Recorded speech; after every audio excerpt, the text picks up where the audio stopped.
jalan salib mematikan keakuan kita. Kiranya ini boleh semakin terjadi, saudaraku, apalagi sesudah ibadah-ibadah ini sesudah ibadah ini harus diperhatikan. Kain itu sesudah beribadah menjadi pembenci dan pembunuh. Nah, di dalam ajaran makanya Tuhan Yesus mengajar kalau orang baru beribadah, akunya yang besar. Ya, seperti orang-orang Farisi. Ya, jadi membanggakan diri. Orang beribadah memberi persembahan bisa akunya yang tambah besar. Karena apa? Harus dibanggakan. Kalau dia namanya nggak dicanangkan, nggak suka dia. Tahu dicanangkan? Iya, ini saudaraku. Apa itu artinya? Harus tetap kebanggaan diri. Jadi kalau kita memberi, Tuhan terima kasih engkau masih pakai saya. Cukup saudaraku. Ya, kalau itu supaya dilihat orang, itu ibadah. Mulai dari kain kan sudah begitu beribadah. Nah, terus Tuhan ajar. Itu nggak bisa masuk jalan sempit. Itu jalan lebar itu saudaraku. Apa artinya kalau kita beribadah tapi jalan lebar? Kalau berpuasa untuk dilihat orang, itu juga jalan lebar. Haleluya.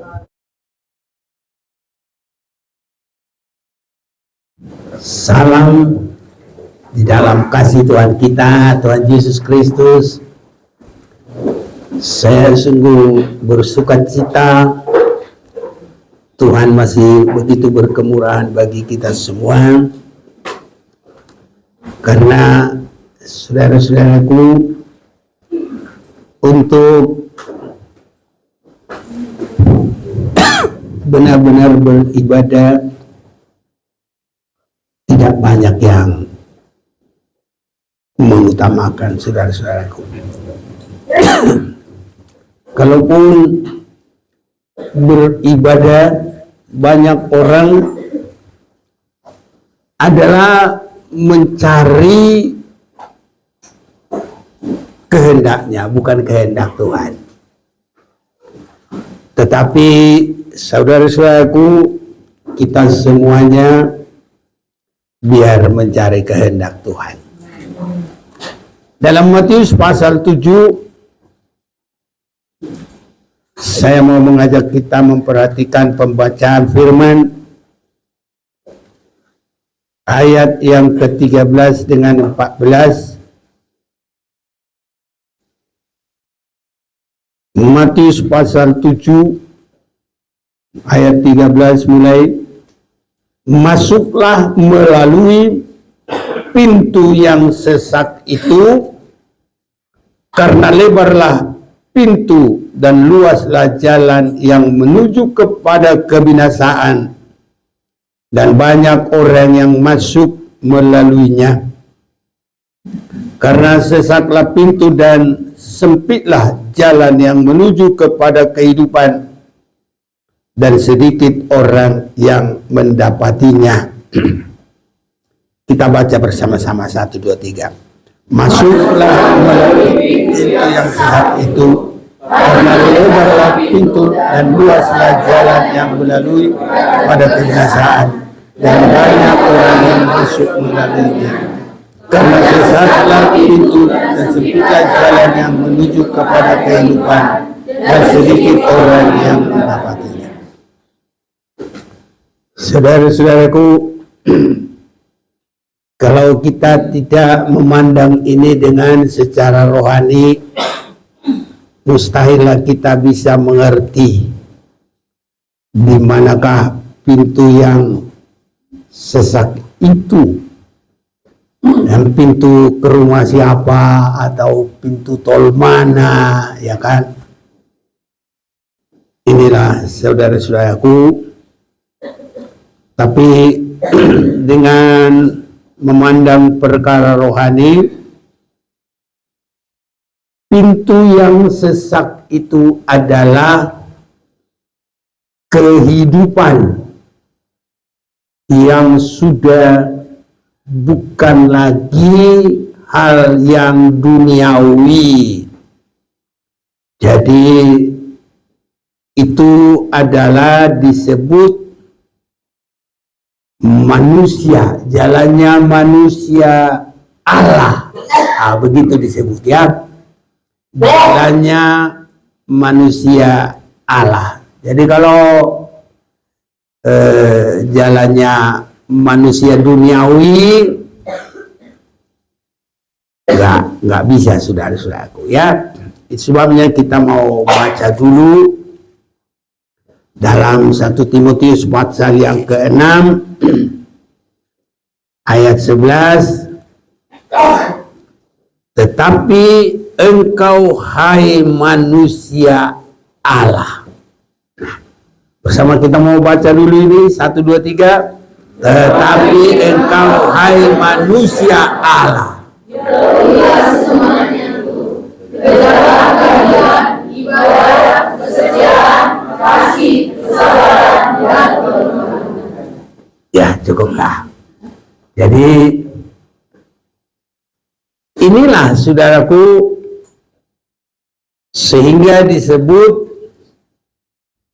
boleh masuk melalui pintu yang sesak, dan itu adalah pintu kerohanian, pintu yang disebut dijalani oleh manusia Allah.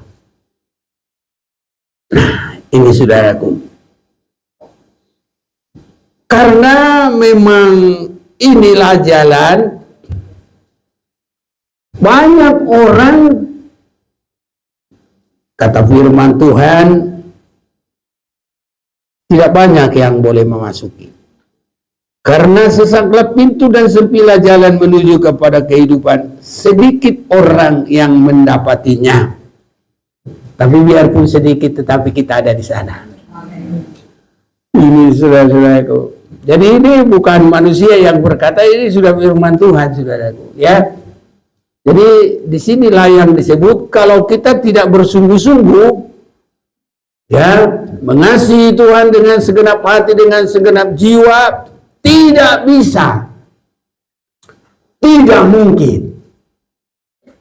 Makanya saya bersyukur kalau kita boleh semakin bersungguh-sungguh. Dan orang yang bersungguh-sungguh itu, saudaraku, itu nanti juga akan semakin mengecil juga. Waktu Yesus mengadakan 5 roti 2 ikan dimakan 5.000 orang, laki-laki saja berapa orang yang mengikut?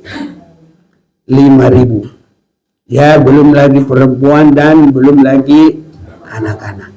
Jadi banyak, saudaraku. Tapi kalau Tuhan Yesus mulai mengajar kebenaran firman, tinggal berapa yang tinggal? 12 orang. Jadi tadi itu adalah Yohanes pasal yang ke berapa itu? 5 roti 2 ikan. Pasal 5 ya? 6. Masih dalam pasal itu. Nanti kalau dalam ayat-ayat terakhir, Tuhan sudah bilang, kamu kok nggak pergi juga? Nah ini. Jadi Tuhan semakin membawa kepada pintu yang sempit. Tetapi saudara-saudaraku, saya berdoa dan kita bergumul, kita bukan orang yang undur. Apapun yang terjadi. Sebab kalau sudah kepada firman Tuhan, saudaraku, banyak orang yang bahkan tidak suka sama sekali juga.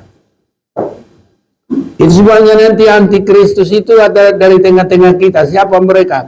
Itu tidak sungguh-sungguh suka kepada firman. Ini Itu saudara-saudaraku. Itu sebabnya mari berusaha, jalan kita Tuhan arahkan, masuklah melalui pintu yang sesat. Ini saudaraku. Jadi hanya orang yang teguh hati, hanya orang yang bersungguh-sungguh. Bangsa Israel tadinya ada 600.000 kakak. Yang bersungguh-sungguh berapa orang? 2 orang yang teguh hati. Tapi kalau itu 2 orang, tapi kita juga semua harus yang bersungguh-sungguh. Itu dari kita sendiri. Kalau kita mau, ya pasti Tuhan tolong. Nah, kalau ada yang agak kepanasan, dinginin dulu. Ini sih suasana ini. Jangan sampai kiwas-kiwas, padahal kita bisa sejuk. Iya. Udah, ini dikit. Nah, ini saudara-saudaraku. Jadi, kalau disampaikan firman yang seperti tadi, saudara-saudaraku, udah mulai banyak orang tidak suka. Ada amarah, ada mau pergi kepada apa yang dia senangi. Jadi ini kalau Yohanes 6 ayat 66 itu sudah permulaan, saudaraku, anggota antikris. Ayo, siapa yang baca? Ayo. Yohanes 6:66. Yohanes 6 ayat 66. Ya. Sebab itu banyaklah murid-muridnya. Salah.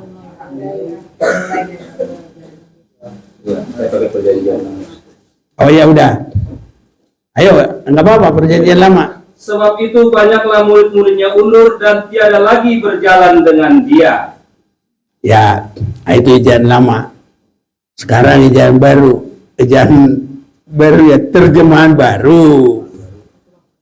Begitu ya. Mulai dari waktu itu, banyaklah murid-muridnya mengundurkan diri dan tidak lagi mengikut Yesus. Dia itu Yesus ya. Tapi kalau hanya karena firman saja, jangan ada yang mundur. Amin. Kalau disuruh masuklah melalui jalan yang sempit, ya masuk. Artinya apa itu? Mematikan keinginan daging. Tidak boleh apalagi menambah lagi. Membesarkan diri, membesarkan aku. Yang ada saja sudah tidak boleh, harus dikecilkan. Apalagi kalau mau ditambah lagi. Tambah enggak karuan. Silakan kalau mau tambah subur badannya. Tapi rohaninya harus semakin meningkat, saudaraku. Karena ini bukan hanya masalah jasmani ya. Yang gemuk juga kalau hatinya mengasihi Tuhan, rendah hati, sungguh-sungguh, gak apa-apa kok. Ya, tapi ya semuanya baiknya stabil lah ya, berimbang lah ya. Karena kita juga kalau terlalu overweight, ya nggak bagus juga, ya kan? Gak bisa, saudaraku. Tapi ini hal-hal rohani. Jadi jangan langsung bilang, waduh si Anu itu gemuk, nggak boleh lagi itu dong. Ini hal rohani, haleluya. Jadi apa caranya, bagaimana kita masuk jalan sempit? Itu manusia harus semakin, kita boleh berkata, oh nyanyi dulu lah, dia harus makin bertambah, haleluya. Berkurang, namanya disembah, ku di paling belakang, Bila Yesus ditinggikan dan salibnya diberitakan, pasti dia menarik semua orang datang kepadanya sekarang. Jadi saudaraku, kita harus sampai bisa berkata di dalam Galatia 2 ayat yang ke-20, adapun hidupku ini bukan aku lagi, tapi Kristus. Baca deh yang mantap lah. Kedua ayat yang ke-20. Ya. Namun aku hidup, tetapi bukan lagi aku sendiri yang hidup, melainkan Kristus yang hidup di dalam aku. Dan hidupku yang kuhidupi sekarang di dalam daging adalah hidup oleh iman dalam Anak Allah yang telah mengasihi aku dan menyerahkan dirinya untuk aku. Ya. Bagaimanakah artinya hidup? Kristus, bukan aku lagi, tapi Kristus yang hidup dalam aku. Yesus itu, dia datang meninggalkan kealahannya. Dia tidak menganggap kesetaraannya dengan Allah. Dia merendahkan diri. Dia mengambil rupa manusia. Keadaan manusia dia melayani, bukan untuk dilayani. Jadi ini itu benar-benar terus mengecil. Ini saudara-saudaraku. Makanya ajaran kebenaran ini tidak banyak yang mau. Memang sedikit yang boleh berjalan, tapi kita harus ada di dalamnya. Orang yang diberkati Tuhan. Banyak ini orang menjadi orang Kristen. Datang supaya apa? Supaya masalah selesai. Itu bagus.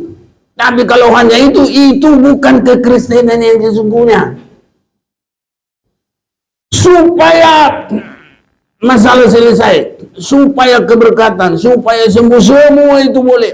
Sama saja dengan tadi, 5 roti 2 ikan dimakan 5.000 orang. Tapi kalau Tuhan sudah mulai memberikan firman, yaitu isinya masuk melalui pintu yang kecil. Jadi 5.982 udah lari yang cowok-cowok. Tinggal 12 orang murid Yesus. Haleluya. Tapi kita harus setia terus. Apapun yang terjadi. Karena Yesus sudah setia terlebih dahulu, kita juga harus setia. Ku mau setia selamanya. Masuk jalan yang kecil ya bersama Tuhan. Kalau bersama Tuhan, ya haleluya. Ada waktunya. Itulah sebabnya Allah sangat meninggikan dia. Haleluya. Saudara, bahkan kenapa jalan sempit? Saya lihat ini, Tuhan mau mencari murid yang inti. Murid yang inti. Untuk dijadikan yang hanya mereka yang tahu nyanyian untuk hormat kemuliaan Tuhan. Itu dalam Wahyu pasal yang ke-14. Hanya mereka. Ya kalau mau baca, yuk. Mulai 1 sampai 4. Ya. 14. Anak domba dan pengikutnya yang ditebusnya.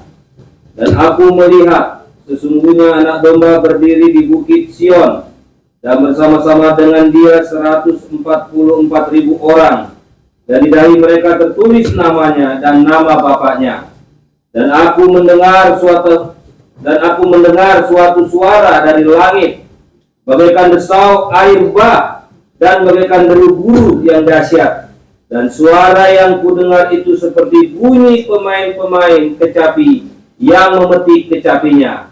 Mereka menyanyikan suatu nyanyian baru di hadapan tahta dan di depan keempat makhluk dan tua-tua itu, dan tidak seorang pun yang dapat mempelajari nyanyian itu selain daripada 144.000 orang yang ditebus dari bumi itu. Jadi ini yang inti yang paling bagus. Itu sebabnya saudara-saudaraku, siapapun kita, bapak-bapak, ibu-ibu, pemuda-pemudi, ya, sampai anak-anak, semua kita belajar setia. Dari 5.000 kepala keluarga tinggal 12. Nanti kalau sampai ke Getsemane, apa itu di Getsemane? Bergumul berdoa sungguh-sungguh, mematikan semua keinginan daging. Ini untuk masuk dari jalan yang paling kecil itu. Gak banyak yang mau, saudaraku. Murid pun harus yang benar-benar mengasihi Tuhan. Kiranya Tuhan tolong kita mengasihi Tuhan. Itu sebabnya terlalu banyak gereja sinode saja udah berapa ratus. Mungkin juga ada jemaat yang ribu-ribuan, tapi kalau dihitung, saya kadang-kadang kalau lihat begini di gereja banyak pelayan-pelayan. Nanti saya pikir kalau mereka ini nggak dikasih duit masih mau jadi pikir saya begitu, ya kan? Wah, tapi karena bosnya mereka orang kaya, pada datang aja semua, pikir saya kan? Ya, tapi itu kita bukan menghakimi, pemikiran saya lah. Apakah mereka ini nanti kalau masuk jalan kecil masih mau apa enggak, pikir saya. Tapi kalau kita, saudaraku, apapun kebenaran firman kita mau diikuti. Ya. Kalau sudah sampai ke Getsemane, pergumulan, saudara-saudaraku, itu pun mereka tidak melakukan semua yang Tuhan katakan. Malah mereka apa? Tidur, saudaraku. Ini. Jadi tidak mengikuti semua. Tapi hanya Tuhan yang menguatkan kita. Yang penting kerinduan harus mendalam, saudara-saudaraku, ya. Harus mendalam. Itu sebabnya, saudara-saudaraku yang kekasih, masuklah melalui pintu yang sesak itu. Itu artinya menjadi manusia rohani, mengikut teladan Yesus, semakin mematikan semua yang tidak berkenan kepada Tuhan. Karena saudara-saudaraku, kalau orang sudah habis beribadah, macam saudara-saudaraku, ya, tindakan sesudah beribadah. Bukan semua tindakan yang baik sesudah beribadah. Tadi malam, kalau Esau sudah beribadah, apa ibadahnya? Mempersembahkan persembahan kepada Tuhan. Nah, apa yang terjadi? Malah muka muram, saudaraku. Oh iya. Tadi aku bilang siapa? Esau, ya. Aduh. Janganlah ya. Janganlah terjadi dulu lah. Tuhan tolonglah. Ya. Ini saudara-saudaraku. Jadi Kain itu bukannya muka gembira. Mestinya kita kalau setiap ibadah harus kembali dengan senyum dan bermuka gembira. Angkat tangan, pujilah Dia. Berjabat tangan semua, senyum gembira. Tapi Kain bukan. Baru mempersembahkan persembahan. Bukannya muram. Saudara-saudaraku, kita semua harus muka menyenangkannya satu dengan yang lain. Wah, nomor si matua, nomor Ida, nomor kakak, nomor aduh be. Semualah harus senyum. Bukannya melebihi dari makeupnya pengantin. Karena ada makeup yang dari surga. Haleluya. Iya. Apa dikatakan? Kalau engkau baik-baik, apa kamu tidak berseri-seri? Coba dulu itu Kejadian 4 ayat 7 ya. Ya, tolong. Kejadian 4 ayat yang ke-7. Iya. Apakah kamu tidak akan berseri jika engkau berbuat baik? Tetapi jika engkau tidak berbuat baik, dosa sudah mengintip di depan pintu. Ia sangat menggoda engkau, tetapi engkau harus berkuasa atasnya. Ya. Kalau ibadah itu berapa golongan yang datang? Siapa yang boleh? Ya. 1, anak Tuhan.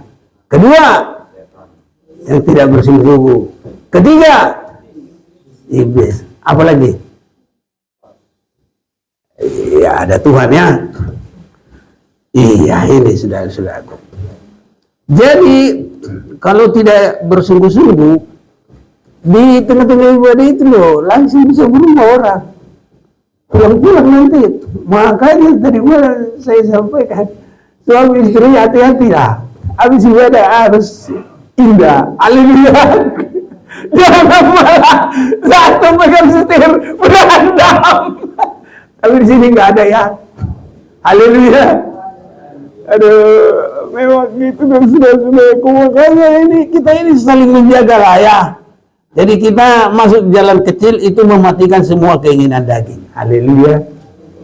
Itu jalan sesat, saudaraku. Ya, keinginan yang tidak berkenan kepada Tuhan matikan. Karena di dalam ibadah itu iblis itu ngintip. Apa tadi dikatakan di dalam? Ia sangat menggoda. Ia sangat menggoda. Dia sudah siap di mana? Depan pintu. Di depan pintu. Jadi kalau kembali dari kewaktian, ingatlah, haleluya saudaraku, roh Tuhan itu terus harus ada dalam hidup kita. Jadi harus semakin indah. Harus sampai ada kesaksian, suamiku, sejak kamu dengar firman Tuhan, tambah indah, tambah manis. Karena engkau sudah tambah indah, tambah sayang kepadaku, aku juga lihat kamu tambah ganteng. Haleluya. Harus indah saudaraku. Waduh, jangan malah kayak siapa tadi? Kain. Muka muram saudaraku. Habis ibadah lo itu. Mempersembahkan persembahan. Itu sebabnya dalam ibadah kita ini kita tetap harus jaga. Jangan asal ibadah pulang begitu aja, enggak, saudara-saudaraku. Setiap kita pulang ibadah harus tambah baiklah. Ya semuanya. Kalau umpamanya suami istri, kalau mertua dengan biasanya dengan apa? Menantu, kakak dengan adik, apa lagi? Ya tetangga juga, semualah pokoknya. Nah, kita harus menyinarkan sinar baik yang ada pada Yesus. Sehingga disebut kamu adalah terang dunia. Kamu adalah garam. Ini saudara-saudaraku, keluar dari ibadah itu yang terjadi bagi kita. Karena apa? Keinginan daging sudah dimatikan. Kita sudah masuk dalam jalan yang sempit. Jangan kebaktian, wah tambah enggak karu-karuan. Sombongnya meningkat sampai ke langit. Itu jalan besar itu baru boleh saudaraku. Ya kan? Makanya Yesus itu dia jalan salib, jalan kecil. Ini. Makanya banyak tidak mau saudara-saudaraku. Bahkan nanti kalau orang melihat kita saudaraku, orang yang lihat kita juga bisa benci loh. Karena apa? Wah kita nggak sama lagi dengan mereka. Mereka sudah beda dengan kita. Kita main judi, dia nggak mau lagi. Kita ya mabuk-mabuk, dia nggak mau lagi. Kita ya pesta narkoba, pesta rokok, apa saja, mereka tidak mau lagi.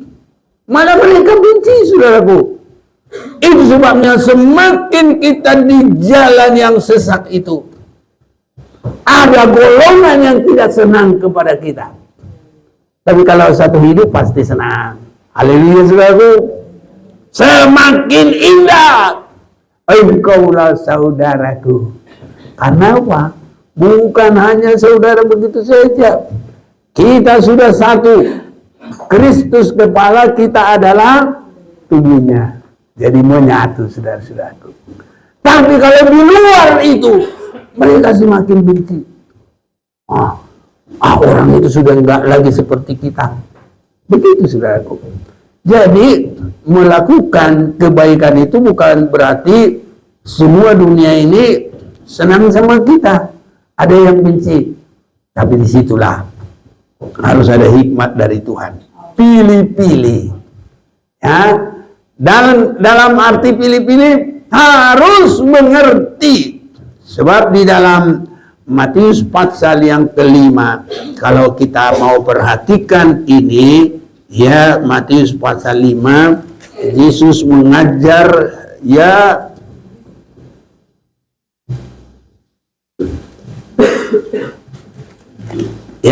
kita akan baca ayat 11. Berbahagialah kamu jika karena aku kamu dicela dan dianiaya dan kepadamu difitnahkan segala yang jahat. Bersukacitalah dan bergembiralah karena upahmu besar di surga, sebab demikian juga telah dianiaya nabi-nabi yang sebelum kamu. Jadi saudara-saudaraku, kalau kita mengikut Yesus dengan benar, karena jalan Yesus itulah yang paling sempit. Dia mematikan semua apa yang ada padanya. Tapi nanti untuk bangkit, untuk menang saudaraku, ada waktunya. Tapi sebelumnya dia jalani sampai ke ujung.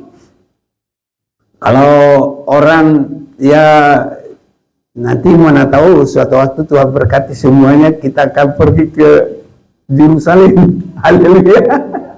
Nah, ya tidak ada yang mustahil loh. Kita semua jangan ada yang ketinggalan. Ibadah minggu nanti kita mau di Yerusalem, begitu. Jadi di situ ada namanya jalan Via Dolorosa. Itu namanya jalan salib.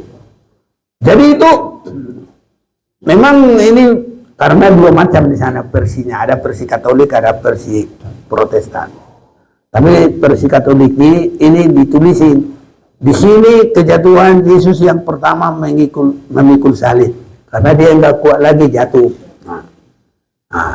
Terus nanti di sana lagi saya itu lebih 7 kali deh. Kamu salah sampai lebih 10 kali lagi. Nah, ini saudaraku, betapa sulitnya mengikuti itu jalan. Akhirnya dari bawah, dari tempatnya siapa? Pengadilan siapa?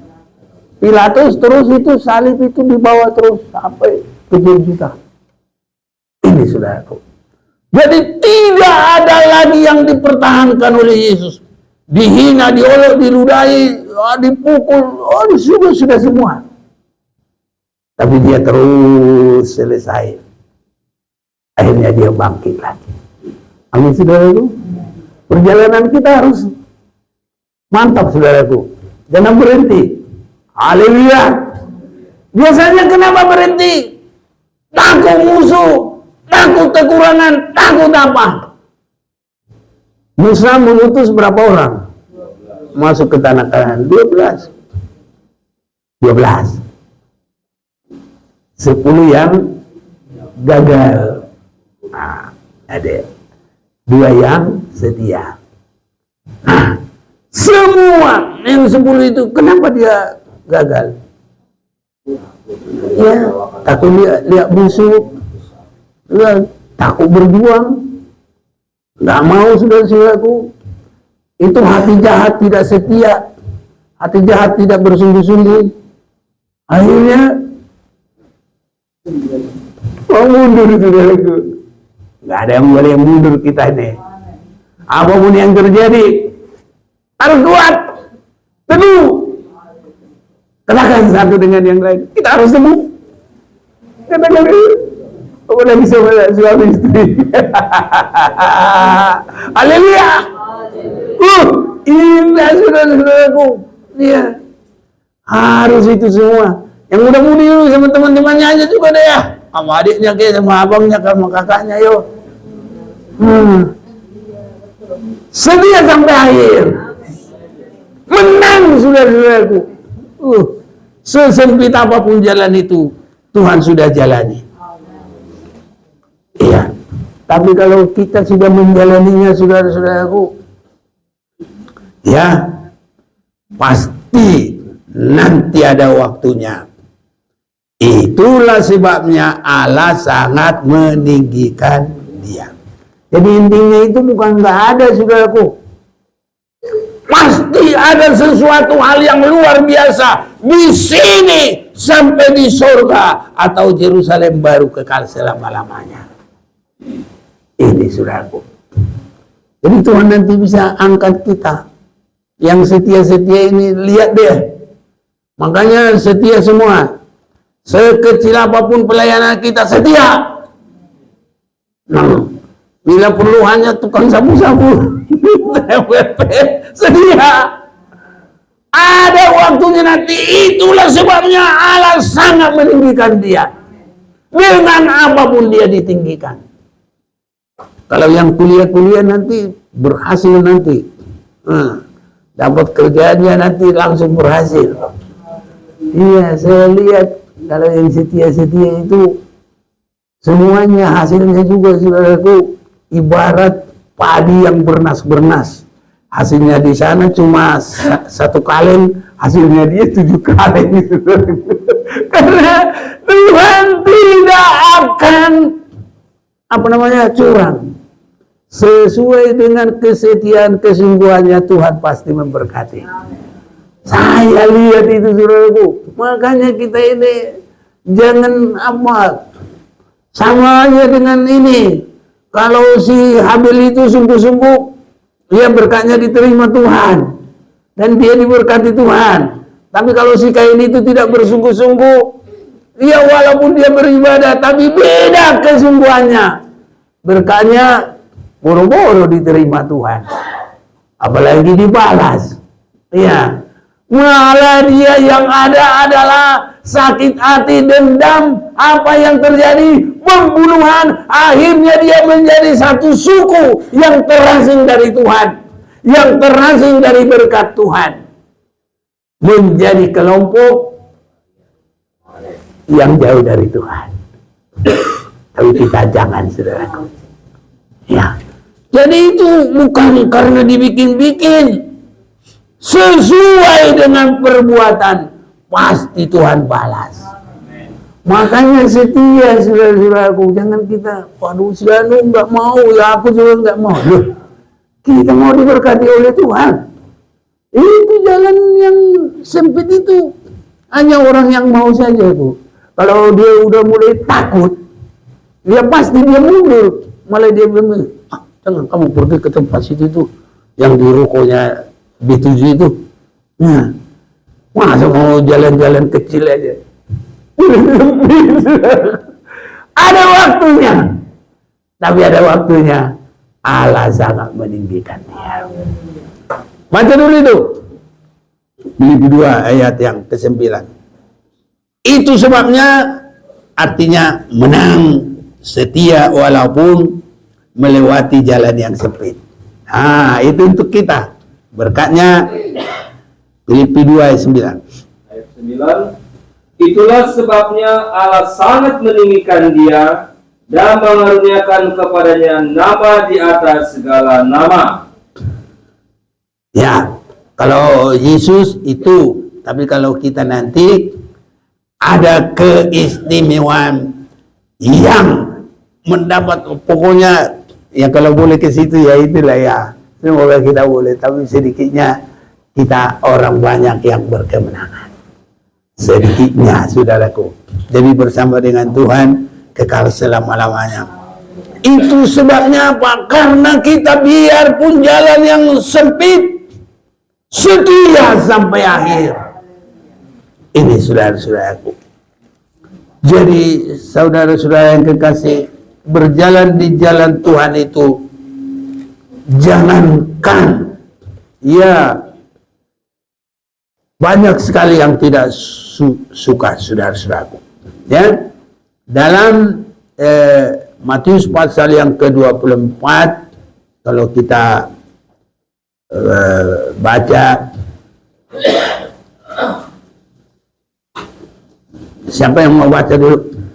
Mulai dari ayat 7 deh.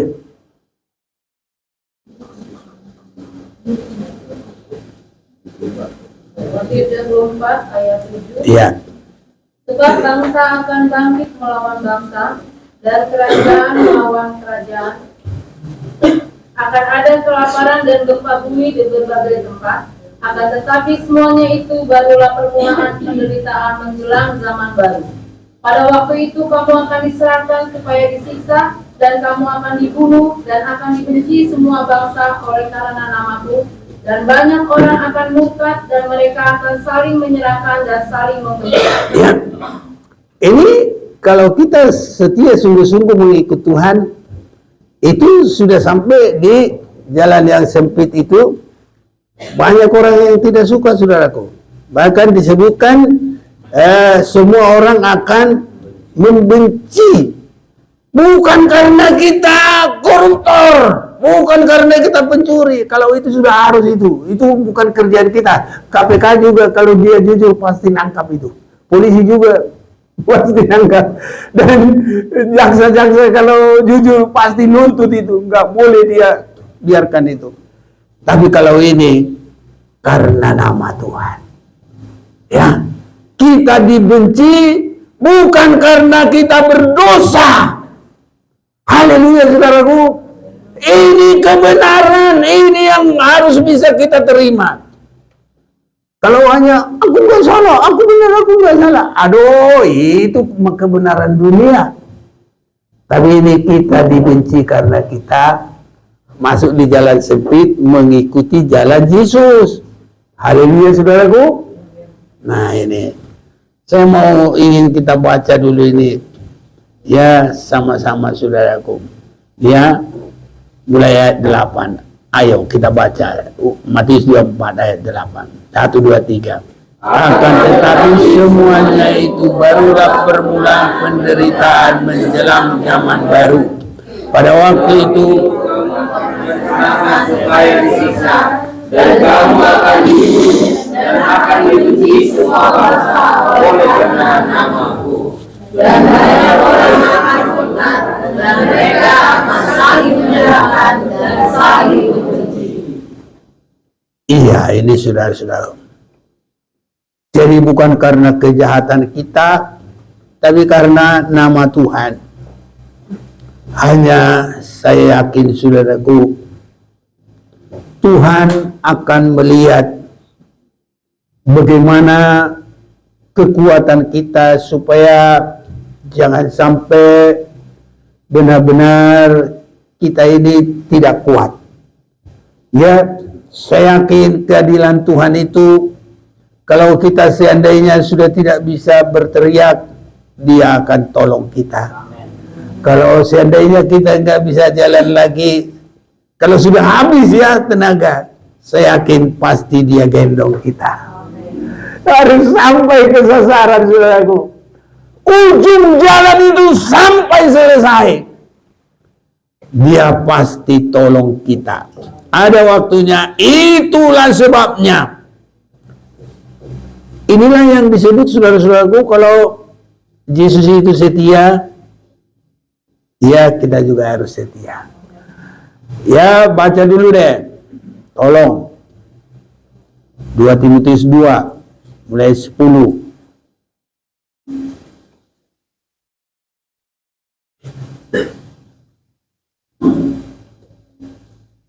Timotius 2 ayat yang ke-10. Ya. Demikian firman Tuhan.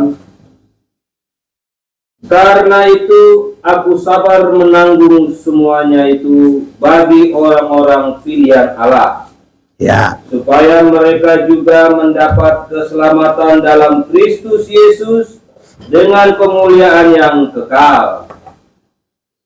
Terus, Benarlah perkataan ini, jika kita mati dengan Dia, kita pun akan hidup dengan Dia.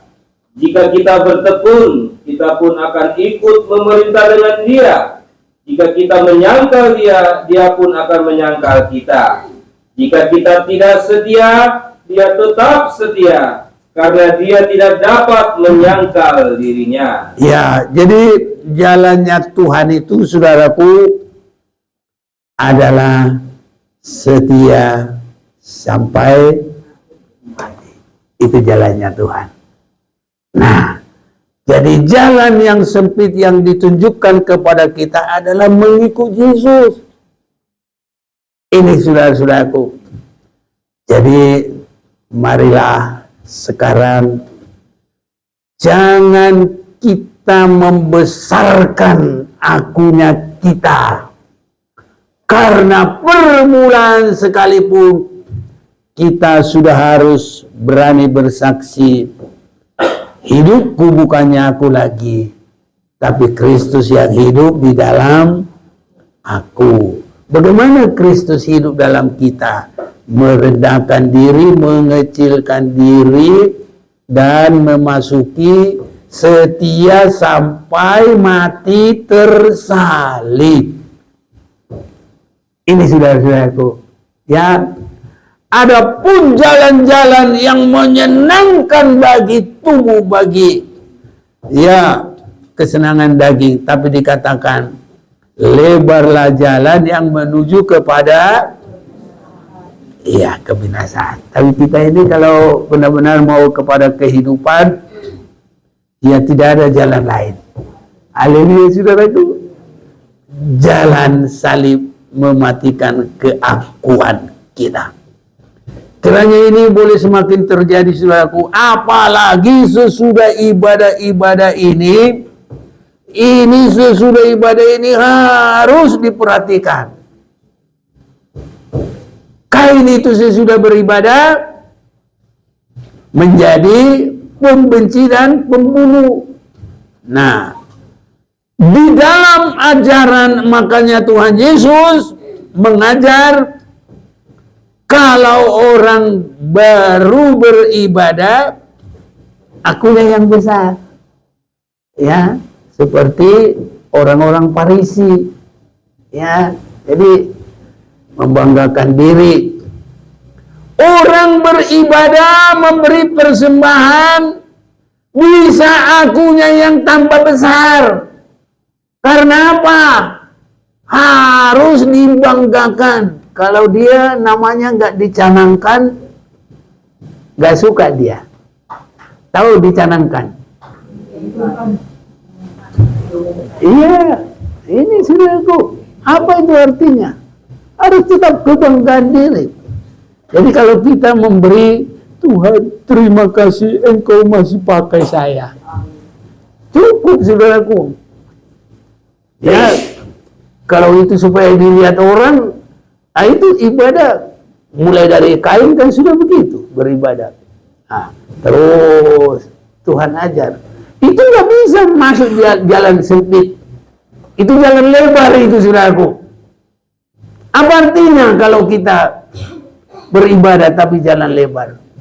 Kalau berpuasa untuk dilihat orang, itu juga jalan lebar. Haleluya.